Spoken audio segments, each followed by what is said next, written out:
Hi guys, welcome to Sonia Hyderabad Lifestyle. இன்றைக்கி வந்து பார்த்தினாக்கா நான் காலிஃப்ளவர் குழம்பு தான் வந்து செய்ய போகிறேன். ஓகேங்களா, என்னோடய சேனலை சப்ஸ்கிரைப் பண்ணுங்கள். ஓகேங்களா, செஞ்சு பார்த்துட்டு பிடிச்சிருந்தா சப்ஸ்கிரைப் பண்ணுங்கள். இப்போ தான் ஸ்டார்ட் பண்ணிக்கிறேன். ஸோ நீங்கள் தான் வந்து பார்த்தினாக்கா கொஞ்சம் சப்போர்ட் பண்ணுங்கள் கைஸ். ஓகேங்களா, ஸோ காலிஃப்ளவர் வந்து எடுத்துகிட்டு அப்புறம் அதுக்கு வந்து ஒரு தேவையான அளவு 4 வெங்காயம் எடுத்துக்கினேன். உங்களுக்கு எப்படி வேணுமோ அதுக்கேற்ற மாதிரி நீங்கள் கூடவோ குறையோ வெங்காயம் எடுத்துக்கோங்க. நான் வந்து 4 எடுத்துக்கினேன். நான் 2 வேளைக்கும் எதாவது செய்ய போகிறேன், மார்னிங்கும் ஆஃப்டர்நூனும் இதே தான்.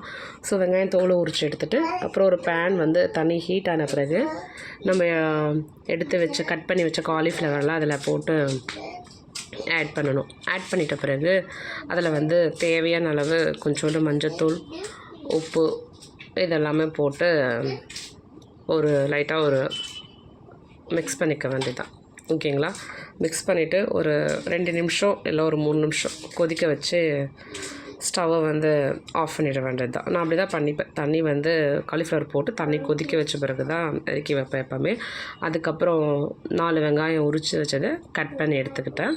ஓகேங்களா, அதை கட் பண்ணிட்ட பிறகு இஞ்சி பூண்டுலாம் உரித்து வச்சேன் இல்லைங்களா, அதையும் வந்து நல்லா சின்ன குட்டி உரலில் வந்து நல்லா இடித்து எடுத்து வச்சுக்கிறேன். ஸோ நம்ம ஃப்ரெஷ்ஷாக எடுத்துக்கிறது தான் எப்பவுமே நல்லது. நீங்கள் வந்து பாக்கெட்டில் வாங்கினா அது கொஞ்சம் ஒரு மாதிரி பேட் ஸ்மெல் வரும், நல்லா இருக்காது. ஸோ இதுக்கு வந்து ஃப்ரெஷ்ஷாக ரெடி பண்ணி செய்கிறது ரொம்ப நல்லது. அப்புறம் வந்து ஒரு 3 தக்காளி நான் வந்து எடுத்துக்கிட்டேன். அதை வந்து நான் கட் பண்ணி மிக்சியில் தான் வந்து அடிச்சுக்க போகிறோம். நான் வந்து ரொம்ப பெருசாக போட்டால் மிக்ஸி வந்து இதுவாக இருந்தால் நான் வந்து குட்டியாக கட் பண்ணி வச்சுட்டேன் தக்காளி. ஓகேங்களா, அதுக்கப்புறம் கடலை மாவு கொஞ்சம் ஒரு 1.5 டீஸ்பூன் எடுத்து அது கொஞ்சம் மீடியம் ஃப்ளேமில் வந்து வறுத்து எடுத்து வச்சுட்டு திரும்ப அந்த பேனில் வந்து கொஞ்சமாக ஆயில் வந்து எவ்வளோ தேவையோ கொஞ்சமாக அந்த காலிஃப்ளவரை வறுக்கிறதுக்கு தேவையான அளவு ஊற்ற வேண்டியதான். ஊற்றிட்ட பிறகு ஆயில் கொஞ்சம் ஹீட் ஆன பிறகு நம்ம ஆல்ரெடி காலிஃப்ளவர் வேக வச்சுருந்திங்கன்னா அதை எடுத்து வச்சுக்கிட்டேன். அப்புறம் வந்து அதில் கொஞ்சம் தேவையான மிளகாய்த்தூள், கொஞ்சமாக உப்பு போட்டு ஒரு நிமிஷம் அந்த ஹீட்லேயே ஃப்ரை பண்ணிட்ட பிறகு அந்த எடுத்து வச்ச காலிஃப்ளவர் வந்து ஆயிலில் போட்டு ஒரு 2 நிமிஷம் நல்லா ஃப்ரை பண்ணி வறுத்து எடுத்து வச்சுக்க வேண்டியது தான். ஓகேங்களா, எடுத்து வச்சிட்ட பிறகு அதே பேனில் வந்து ஒரு ஸ்பூன் 2 ஸ்பூன் உங்களுக்கு தேவையான அளவு நெய் ஊற்றிக்கோங்க. நெய் ஹீட் ஆன பிறகு ஆல்ரெடி காலிஃப்ளவர் வறுத்து வச்ச ஆயில் இருந்தது, அந்த ஆயிலை வந்து கொஞ்சம் ஆட் பண்ணிக்க வேண்டியது தான். தேவையான அளவு ஊற்றிட்டு அதில் வந்து ஒரு பட்டை, கிராம்பு, ஏலக்காய் போட்டுட்ட பிறகு வதக்கிட்ட பிறகு அதுக்கப்புறம் நம்ம ஒரு கட் பண்ணி வச்ச ஆனியனை வந்து சேர்த்து வதக்க வேண்டியது தான். வெங்காயம் வதங்குறதுக்கு கொஞ்சம் உப்பு போட்டு வதக்கினா சீக்கிரமாக வதங்கிடும். வெங்காயம் நல்லா வதங்கிட்ட பிறகு ஒரு பச்சை மிளகாய், ஒரு காஞ்ச மிளகாய், அவ்வளோதான் கீரி போட்டுக்க வேண்டியது. அதையும் ஒரு ஃப்ரை பண்ணிவிட்டு அப்புறம் ஒரு 3 தக்காளி கட் பண்ணி வச்சு இல்லைங்களா, அதை வந்து மிக்சியில் வந்து அரைச்சிட்டு இதில் ஊற்றிட்டு ஒரு 2 நிமிஷம் மீடியம் ஃப்ளேம்லேயே வதக்க வேண்டியது தான்.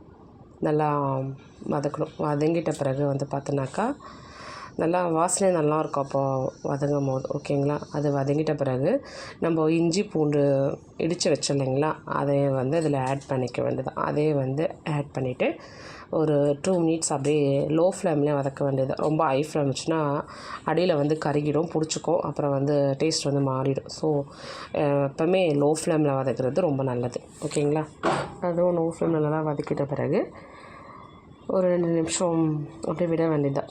விட்டுட்டு வதங்கிடுச்சு. அதுக்கப்புறம் நம்ம பொரித்து வச்ச காலிஃப்ளவர் அதில் ஆட் பண்ண வேண்டியது. அதையும் ஆட் பண்ணிவிட்டு ஒரு 2 நிமிஷம் அப்படியே வதக்கிட்டு அதுக்கப்புறம் வெறும் மிளகாய்த்தூள் 1 ஸ்பூன், கொஞ்சமாக இருக்குன்னா ஆல்ரெடி நம்ம கொஞ்சம் பச்சை மிளகாய், காஞ்ச மிளகாய் போட்டுக்கிறோம், அதனால் ஒரு 1/2 ஸ்பூன் மிளகாய்த்தூள், அப்புறம் வீட்டுக்கு அரைச்சி வச்ச குழம்பு மிளகாய்த்தூள் ஒரு 1/2 ஸ்பூன் போட்டுக்கிறேன்.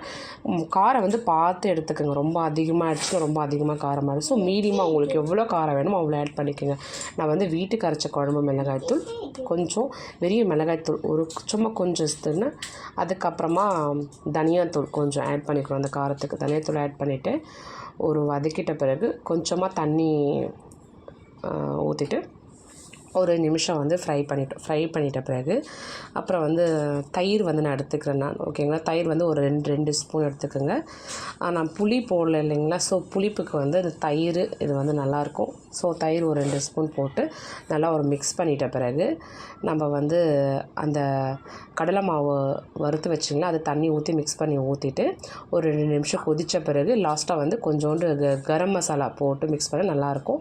அதுக்கப்புறம் தேவையான அளவு தண்ணி நீங்கள் ஊற்றிக்கங்க, எவ்வளோ வேணுமோ தண்ணி ஊற்றிட்டு நல்லா அந்த கடலை மாவு போட்டிங்கன்னா அடி பிடிச்சிக்கும். ஸோ நல்லா ஒரு கிண்டிட்டு ஃபைனலாக வந்து நம்ம கஸ்தூரி மேத்தி கொஞ்சம் போட்டு இறக்கிட்டோனாக்கா குழம்பு ரெடி ஆகிடுங்க. செஞ்சு பாருங்கள், நல்லாயிருக்கும். என்னோடய சேனலுக்கு சப்ஸ்கிரைப் பண்ணுங்கள்.